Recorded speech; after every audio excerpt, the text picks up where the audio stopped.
guess, the last couple of weeks about what you need to do better to protect number 8? It was kind of the same thing that we talked about on Thursday night. It was just penalties and it was just inconsistency, whether it be fundamentals or just the way that we communicate and picking up the protections. Is some of it still part of the newness and figuring out how to work together with one another, or is it guys just missing stuff? No, I think it does have a little bit to do with that, but at the same time, I think it's just with kind of recognizing, using the fundamentals, because we didn't really have a lot of MAs on mental assignments on the protections. It was more just, all right, how can we be able to, just give him just a little bit more time? How can we execute routes? How can we be better in decision making? Those types of things. Holds have been called more this year than ever before, it seems like, in the NFL. When you're a lineman, and I mean, the old adage is there's probably a hold on every play if they really want to call it. How do you try and stay clean?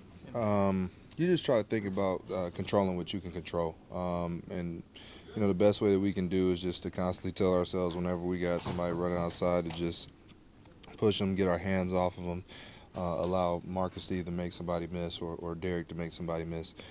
Those situations are kind of hard. I know that the league has been talking about maybe de-emphasizing those, but that's nothing that we can control. So we just have to keep going back at how can we block within the rules that we have now.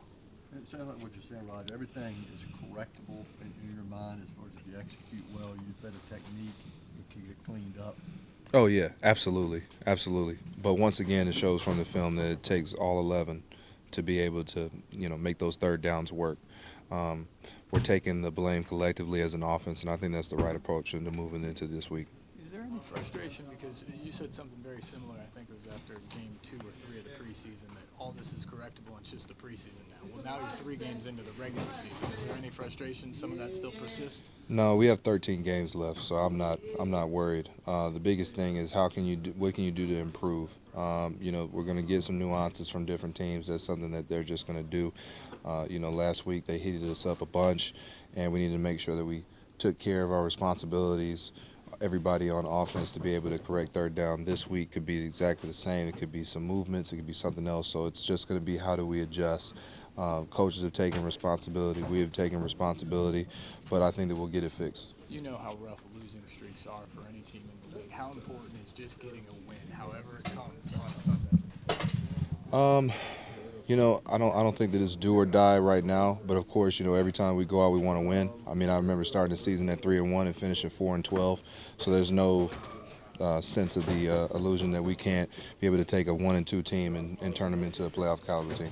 You had made a post on social media that you're not giving up on this team. Yeah. What made you feel like you had to do that? Who was that message to? I think that message is just everybody collectively. I hate seeing negative media, especially when I see the way these guys work. I mean, these guys work tirelessly, work hard in the heat, constantly working extra, looking at extra film, staying after practice. I mean, you guys all see it. What I want to do is just kind of make that situation heard that we're going to solidify ourselves as an offense, that we're going to continue to stick together, and no matter what anybody thinks, we're going to continue working hard.